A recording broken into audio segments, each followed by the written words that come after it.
Hello and welcome to the Gooner Tool, back again with you guys for another show, for another episode of our Tactical Breakdown series, our show in which we look at the players that Arsenal have been linked to, break them down in an analytical and statistical way with the help of some expert insight. And we'll be continuing this throughout the summer window, throughout the rest of the season, of course, into the summer and all the way to the end of the transfer window, giving you all the inside info on Arsenal's transfer targets, making player comparisons to see how they stack up against some other options and the existing players within the club, and giving you as much discussion as you could possibly want to at the end of our videos. We'd like to get your thoughts as well in the chat box. So thank you ever so much if you are tuning in live. If you're not, make sure you follow us on Twitter at the Gooner Talk TV, and you can find out whenever we're going to be dropping these videos live, so you can join in. But today we are here to, of course, talk about Ryan Bertrand, the Southampton left-back, who is set to leave the club this summer with his contract expiring. To kick off the video, of course, as we always like to do, we are going to go for our expert insight. And I'm very, very happy this week because I'm joined by Alex Stewart from vfeqfo Football. Now, I know a lot of you will know all about vfeqfo, and you probably will have watched their videos breaking down Arsenal's tactical nightmares and obviously looking at the players as well that they think Arsenal should go for, what would make a lot of sense. So a massive thank you to Alex for helping us out. So without further ado, let's sit back, relax, and enjoy and listen to what Alex has got to say about Ryan Bertrand. Hello, I'm Alex Stewart. I'm an analyst for vfeqfo Football, the YouTube channel and podcast. And Tom's asked me to give a bit of insight into Ryan Bertrand and the likelihood of his move to Arsenal and what he would bring. I apologise if there's any background noise. I'm recording this not where I normally record my podcast. And so there's some street ambient, but hopefully that won't be too distracting. Ryan Bertrand is a stalwart of Southampton. He's made over 200 Premier League appearances for the club. He's been with us, I am a Southampton fan, since the 2014-15 season. He's very much a leader in this squad. During the pandemic, the negotiations around wage deferral were led by Bertrand. He's one of the older and more experienced members of the squad, brings real leadership and tactical acumen as well. I once had the pleasure of spending about half an hour chatting to him about football, and he's a very, very smart guy. He's very interested in the tactical side of the game. He's very interested in player development. And I think all of that goes to show that before we talk about him as a player, as an individual, I think he's a really good person to have around a dressing room. He brings experience. He's played at different levels of the English game. He is, of course, a Champions League winner with Chelsea, having not originally been registered in the squad. But he played in that final as a kind of auxiliary left wing / left back. So yeah, plenty of experience in the top flight. A really, really good person to have around younger players, someone who thinks a lot about the game. As a player, he's an interesting player. So he is quite an attacking left back by instinct, but over the last couple of seasons, Hasenhüttl has generally liked to play this 4-2-2-2 system, and recently something that he's been doing quite a bit anyway has started to become more exaggerated, which is actually leaving one of the fullbacks back. So Kyle Walker-Peters bombs up on the right-hand side. He provides the width on that side. The left back is less likely to be encouraged to do that. There have been instances where Ryan Bertrand's been injured this season where we've actually played a centre-back in that left-sided role, so Jack Stephens or Mohamed Salisu. And that's indicative of the fact that while Ralph does like his fullbacks to push up to a degree, that is very asymmetrical. So it's tilted much more towards the right-hand side. So Walker is kind of playing almost as an auxiliary centre-back. Having said that, He will push forwards where the opportunity arises. He's good at cutting infield. If the left-sided player, someone like Musa Djenepo or Nathan Redmond, is pulling out, then Ryan Bertrand will tuck inside. And that sort of positional play, overlapping, underlapping thing.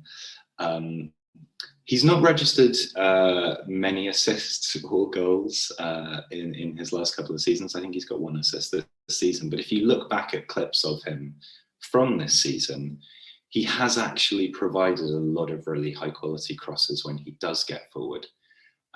There are a number of instances where, to be honest, Southampton's finishing has really let him down in terms of registering assists.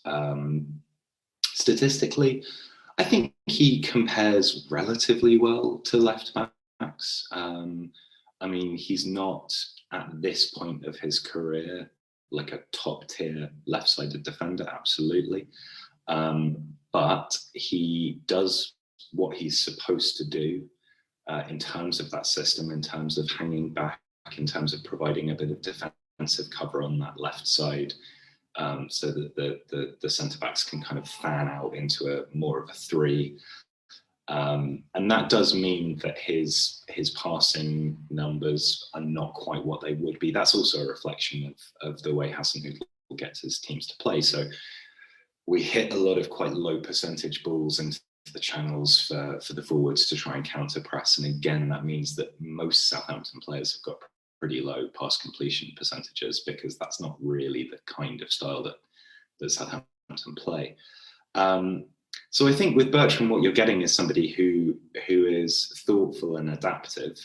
The role that he's currently playing means that he's not going to stand out statistically. He will push forwards. Like, again, if you watch him, there will be instances where he's got lots and lots of space in front of him. But because the ball has now moved across to the right-hand side and the switch pass is quite low percentage, quite difficult to get off, he will tuck back. Or he will move slightly across into central midfield to bulk that area out. So this is a player who's always thinking about where he is in relation to other players on the pitch, who's not simply going to commit to attacking and being the furthest guy forward on the left-hand side all of the time.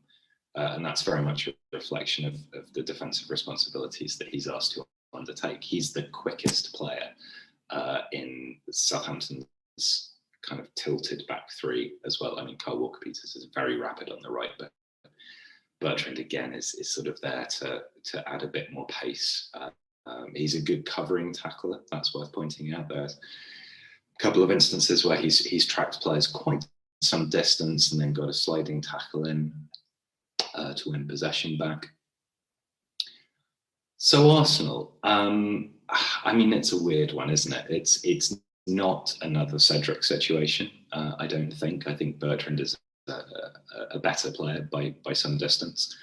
I think, as I've said as well, Bertrand also brings other qualities to whichever club he joins, in terms of leadership, in terms of tactical acumen, in terms of being a thoughtful, responsible voice in the dressing room.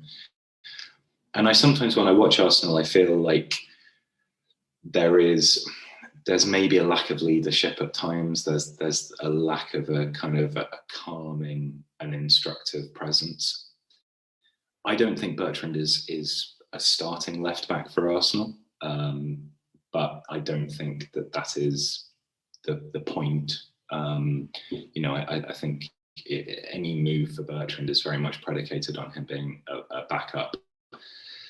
There is, of course, the option that it gives, because of the flexibility that Arsenal have in their system. If Tierney wants to play as a left-sided centre-back, Bertrand is very able to play in a left wing-back role. If you wanted to play a 3-4-3, that would allow Bukayo Saka to play as a right winger, which I think is probably, his best position, although obviously he's very capable on the left-hand side as well.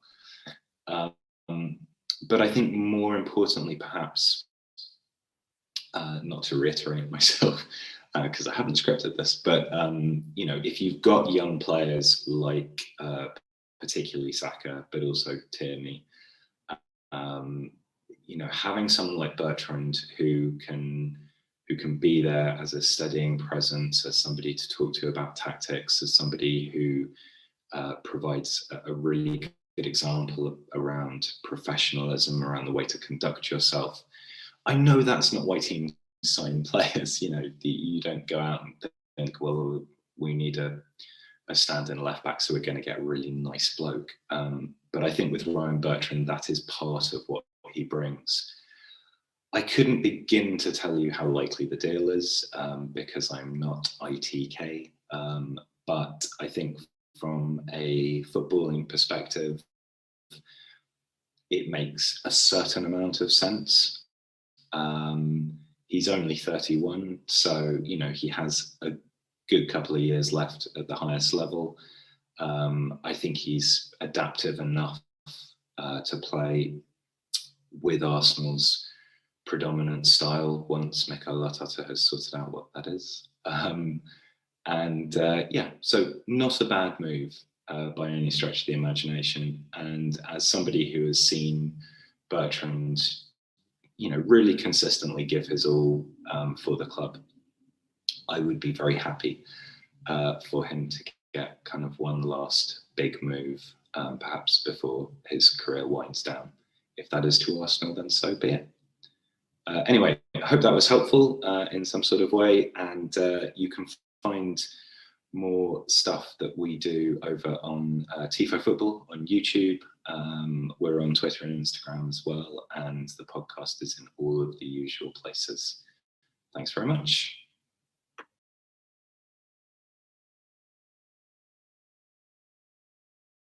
Professionality being muted.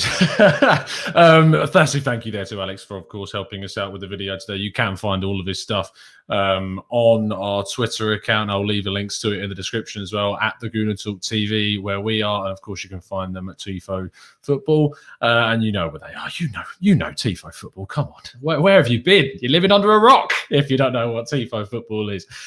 Anyway, some really fantastic kind of insight, especially relating specifically to the kind of characteristics around Bertrand more than just what a statistical profile can give you.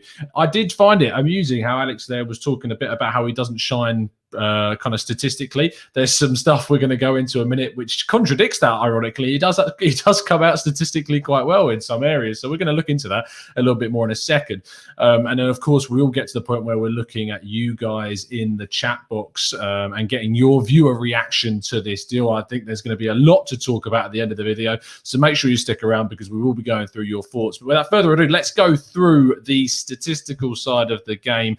We're going to compare him to three other players, as we always do. We're going to compare him, of course, to Kieran Tierney, our current main starting left back. And then we're going to look at two younger players that Arsenal have been linked to, with Lee Buchanan and Josh Duick from Hibernian and Derby.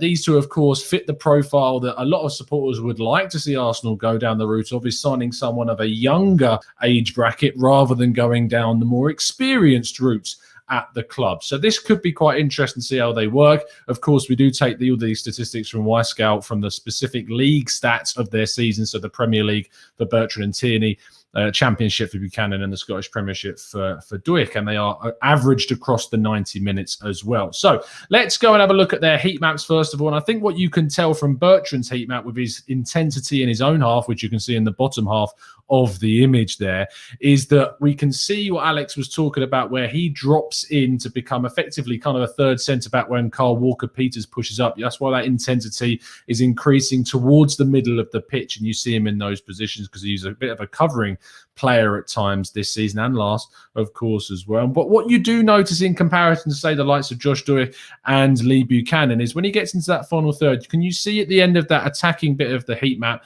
a slight curve in towards the box? That's him getting closer to the box, whereas in comparison, say, sticking to the byline a lot more, as Josh Duick and Lee Buchanan are more intended on doing. He doesn't come as far back into his own half as we see with Lee Buchanan and with Josh Duick, and arguably with Tierney as well, who has featured as a left-sided centre-back in a back three in a couple of occasions. But there is more similarities with Tierney's game than there is with the other two. As Alex did say, he is more thought about as an attacking-minded kind of fullback, but has learned a lot defensively this season playing under Hasenhüttl.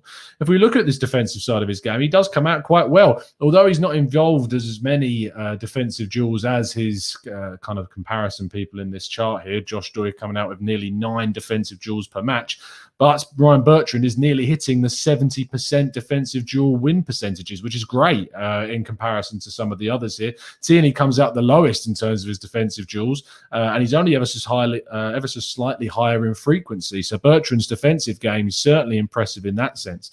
We go into the aerial side of things. He's not the tallest, and for that reason, he's not involved in too many aerial duels, just over 3. But with a 38.9% win rate, it's not too bad for someone of his height and getting into those areas. It's better than Tierney's again in this regard, but Buchanan and Doig do come out a lot better in this comparison.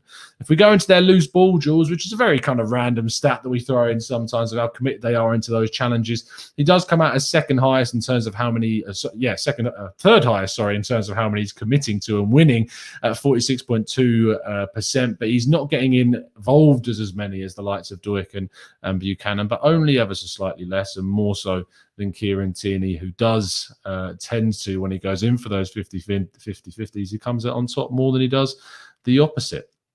Interceptions, again, is the lowest. He's playing in a more defensive part when he goes to that pitch against the byline, cuts inside, or as Carl Walker-Peters pushes up the other side of the pitch, so isn't really in the central areas to intercept the passes when needed.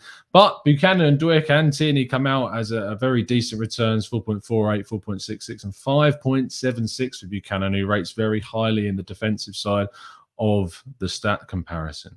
In terms of losses, this is certainly where Bertrand does shine. Only 8.41 losses. This is the only player on our list that manages to lose the ball per 90 less than 10 times per game, with the others exceptionally higher. You see from the younger ones that are a little bit less mature with it when they are on the ball in possession or with their passing, that they are losing it more often. You see Buchanan there with nearly 15 losses and 35.5%, which is the highest on this side as well, in his own half being lost. So Bertrand comes out very nicely in regards to how he holds on to the ball. He's a lot more mature with his passing and with his possession play, which is what you'd expect from the most experienced player on this list.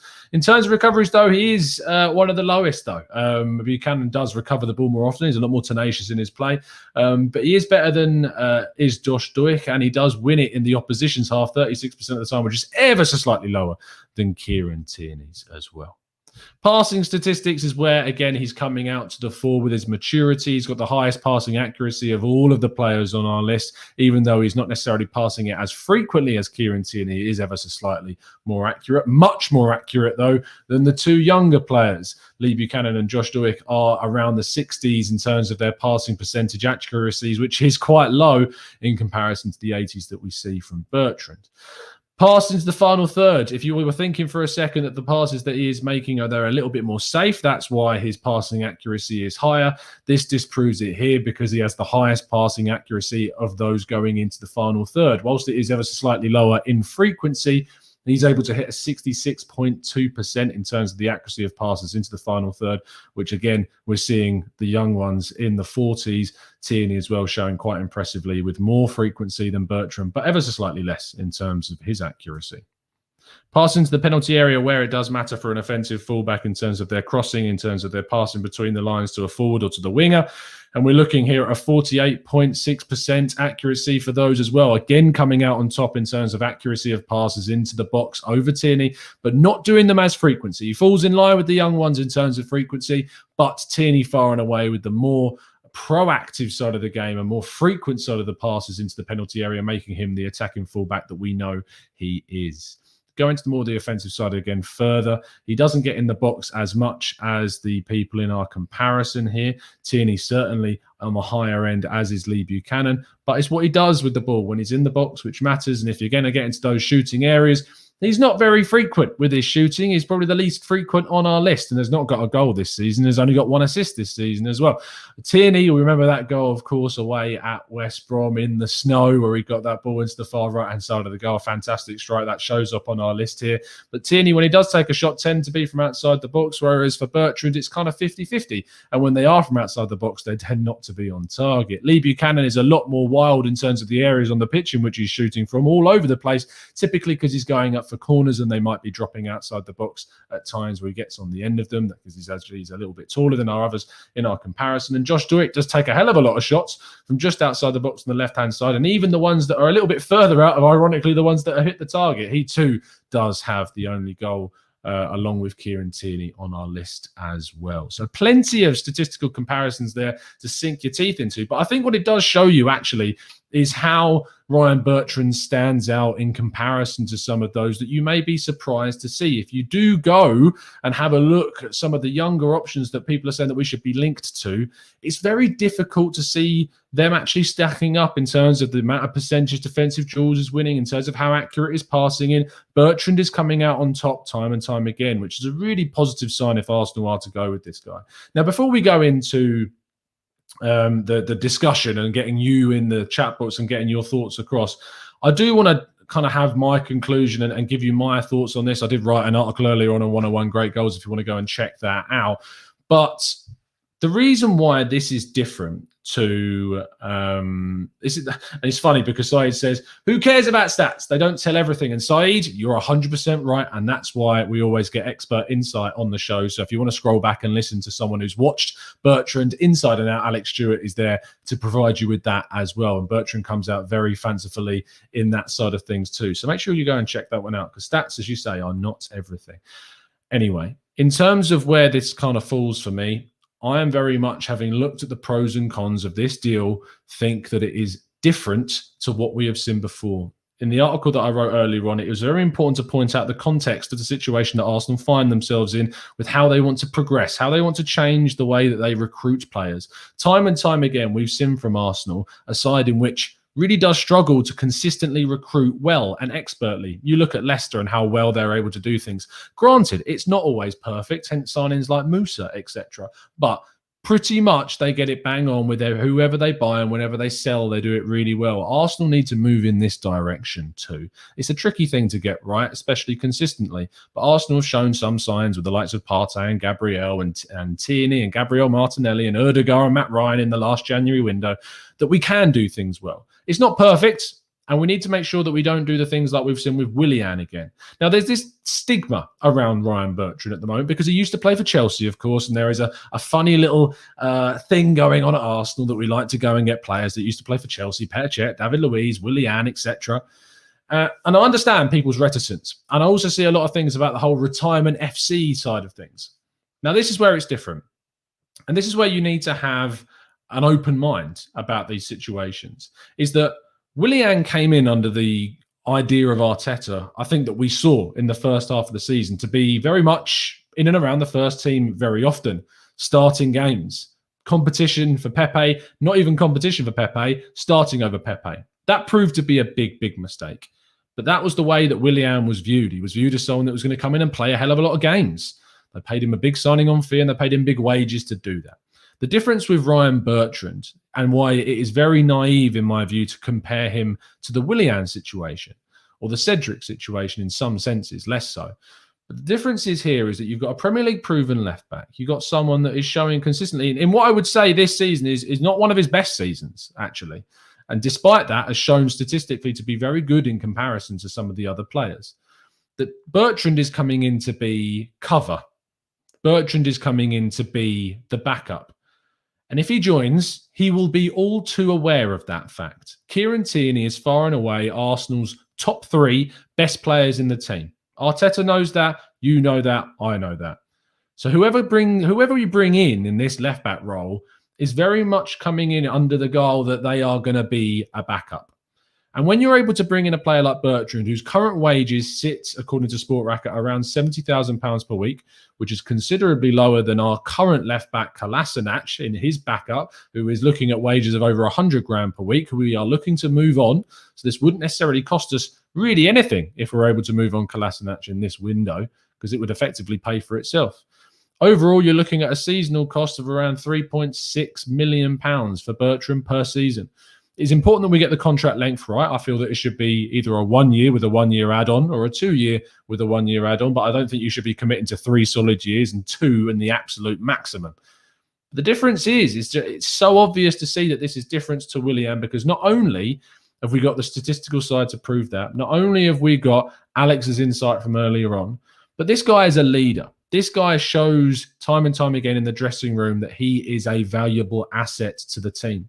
If you go and read the Athletics article about what happened to Southampton in 2020 at the start of the pandemic and what happened with their wage deferrals, Bertrand led that call. Bertrand led the dressing room. He organised the talks, and he was a key figure in their deferrals of their wages, which obviously led to helping out the club deal with the impacts of the pandemic. This guy has an experienced head on him. He's mature. And when you're losing as many experienced players as we might do this season, it is important that you fill those rules. You also have to think about homegrown quotas. And right now we have a couple of players like Saliba and Martinelli that in a couple of years may count in that bracket, but right now they don't. And Bertrand's going to be there. Tierney, we go back to him too. Time and time again, this guy's getting injured. This season, he got injured and it cost us heavily. I believe that if Tierney was not injured for the second half of this season, we would have been in a much stronger position in plenty of our games, and we wouldn't have had to move Xhaka to a left-back role. I don't think we should have done that anyway, and that's very much an Arteta. But certainly if Tierney was fit, we wouldn't have had that issue. But if we'd have had a natural backup left-back, then it would have made a lot more sense, and we would have been able to perform, in my view, a lot better had we had him. That is the situation.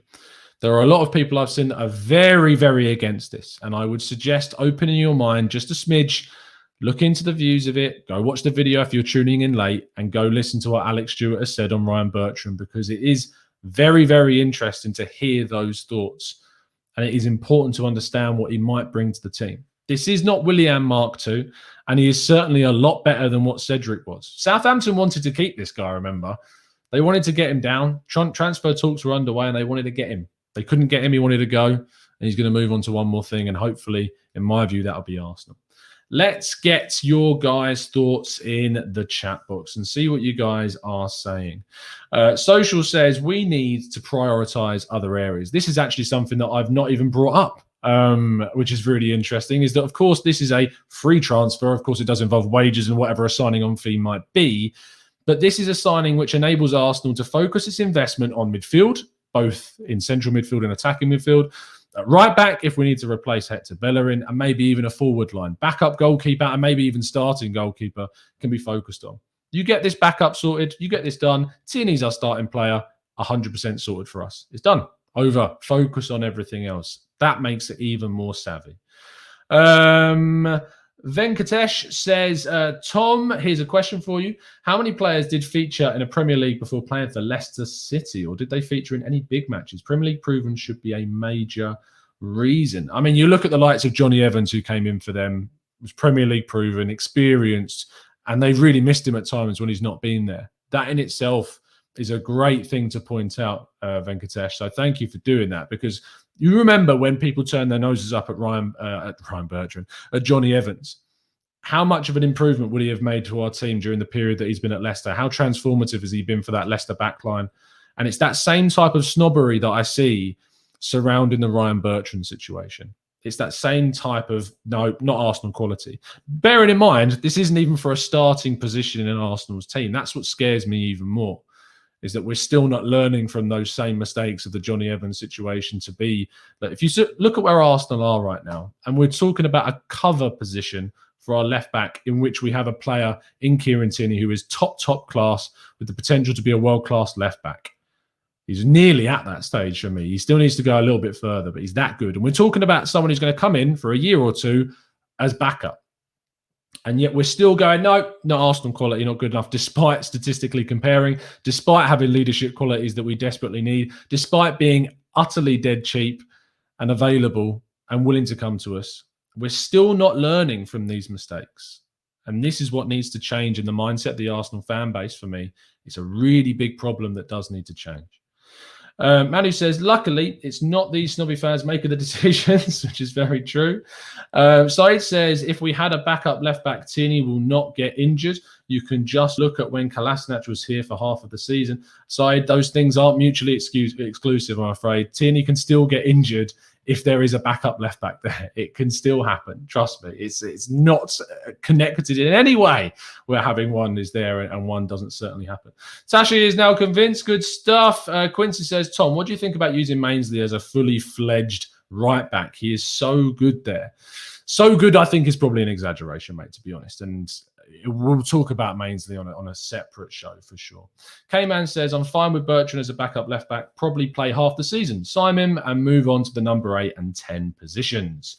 VM says, as a Hibs season ticket holder, I think that Duyck would be a great signing for the future of Arsenal. However, I do think he would be still too raw to start Premier League games if Tierney was to get injured. And this is what I'm saying. And the thing with Bertrand is you've got to remember that Tierney's 23. So in 2 years' time, at the end of the contract of Bertrand, when we let him go, he can go off and do his thing. Tierney's going to be 25 by this point. And then there's going to be a whole host of other options that Arsenal can look at to bring in as either a backup left back or as competition for Tierney. I think when you've got a 25-year-old in comparison to a 20-year-old defender, it makes it very much more simple to make some decisions. When you've got a very good 23-year-old left back, it makes it much more complicated. 25, Tierney 2 years down the line, I think there's a lot more things to be said about this discussion about backup left back or competition or whatever. So it just makes sense for me at the moment. Koa says, couldn't you go both ways with your reasoning? Bertrand could end up like Cedric, and then we wouldn't have learned about signing a 30-year-old backup. I mean, first of all, Cedric's not even 30. For starters. And I think what we would say is that when Cedric has deputised at right back, which is his position, I think he's been fine. I think he's been absolutely fine. He's not been amazing. He's not designed to be amazing. He's a backup right back. That's the situation that you're in with Cedric. So if Cedric's being used to criticise Bertrand, I don't think it necessarily works. And if you listen back and you scroll back to the video where Alex was telling us, Bertrand is far and away a better player than Cedric. But Cedric has been fine for us when he's been called upon. He's been called upon to play in plenty of positions that aren't his natural role. He's never really played as a left back. So the fact that he was called in to play that position, if anything, has helped him develop. But he's fine for a backup right back is Cedric for me, as is Callum Chambers. But Arsenal need to be looking at that. That's the situation with Cedric. He's a backup. That's all he is. So let's not use him as a barometer to measure a player that's going to come in. And for me, it's a completely different scenario. Azraf says, the problem with Arsenal is that we don't have the right balance between good youngsters and older experienced players. Ryan Bertrand would help with the latter. Leicester City is a perfect example of that. It is important to have these players of experience, especially when you're losing David Luiz, who's a very experienced player. We could be losing Granit Xhaka, we could be losing Bellerin. And whilst those guys are not yet in their 30s, they are certainly players that have got a lot of experience and a lot of weight in the dressing room. And so that does need to be replaced. You can't rely on just youngsters to be the voice in the dressing room. You need that experience in there and people that understand the game very well, which we're led to believe that Bertrand certainly does. Akane says, Tom, on a lighter note, why are we fighting for Bertrand? Are you related to his agent? No, not in any way. I just think it's a very sensible signing, mate. I just think it's a no-brainer for me, really. Sahil says, Chelsea had half of the world's players on loans. Don't understand the stigma around these Chelsea players. For every Willian, there is a Louise. Just keep the length of contract within 2 years. And that is ultimately going to be, if Arsenal turn around and offer Bertrand a 3-year contract, then I'll have a lot of criticisms about the decision for that. Whilst I think the player is the right profile that we should be going for, the length of the contract and the way that we treat the deal is going to be very important. I'm hoping that we've seen a change. I'm hoping that we've seen the news about Lacazette's 1-year extension, and that gives me a little bit of hope that we're tackling contracts in a different way. We've, of course, got Richard Garlick coming in from the Premier League, who is going to be much more involved with the contract side of things. He's very much already having conversations, and I'm sure there is conversations going on between Ryan Bertrand's representatives and the impending and coming in, or rather incoming, head of football administration operations, whatever you want to call him. So that's also important to consider. Wilson says, do you think that Max Aarons, Saliba, Gabriel and Tierney would be a good backfill for next season? Yes, and I also think that Cedric is a fine backup for Aarons. I also think that Bertrand is a fine backup to Tierney. And I think in terms of our Saliba and Gabriel backups, we've got Holding and we've got Pablo Marie as good backups for them. I think that there is gradually, we've got the makings of a squad going forwards. We still need a good fair, like 3 or 4 main starters minimum to really transform this squad. But we've got the base and it just needs to be improved that little bit more. Matt Thornton says, why can't we sign a Buchanan or a Doik and loan them out until Bertrand's deal finishes? I mean, it's a good point, Matt. Why can't we bring in Bertrand and bring them in and then loan them out? What I would say to that is that it doesn't make too much sense in regards to the players that we've got coming through in the youth system. I know that not a lot of people know too much about the likes of Joe Lopez. Bolla is someone who is already 22 and his future is very much away from Arsenal. Is deemed not good enough. There's some in the under 18s that are very highly rated as well. But in terms of Joe Lopez, he hasn't necessarily developed since joining from Barcelona quite like Hector Bellerin did develop at that same kind of age.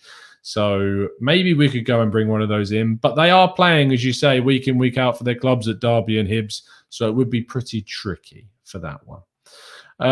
Thanks, Chev, for that. I really appreciate the compliment, mate. Really do. Genuine. And all the messages that we get through have been great as well. Glenn Cook says, Bertrand is just smart business. Save transfer funds for more important signings. He's homegrown, which allows us to spend on talent, but abroad. And if Arteta and Edu like Lopez, but agree he's not ready. And there you go. It makes a lot of sense, this deal. It really, really does. And I would implore people to kind of look into this deal very differently and view it with a very different kind of spectacle than what you have seen with previous deals of players. I think it moves in a different direction, but it's very difficult to escape that same kind of stigma that surrounds the Willian and contracts on that side of things. So there you go. I think we're going to round off the video there. It's probably a good place because I'm starting to see questions come in that are completely unrelated to what we're talking about. So we will round that off there. Again, a massive thank you to Alex Stewart from Tifo Football. If you have joined us late and you want to see the expert insight, make sure you rewatch the video, because for all the statistical comparisons we do, as people say in the chat, the stats don't say everything. And that is why we give you the expert insight and the eye test at the same time, to give you all the different angles. So make sure you do go watch that back and check it out. It's been an absolute pleasure to speak to you guys. As always, we'll be back tomorrow morning at 8 a.m. for the normal Arsenal transfer show, which we're doing every single day. And we'll be making sure to break down any and all Arsenal transfer targets for the rest of the window. I'll see you again very, very soon. Make sure you drop a like on the video and subscribe if you are new. But it's been a pleasure to speak to you as always. And as always, up the Arsenal.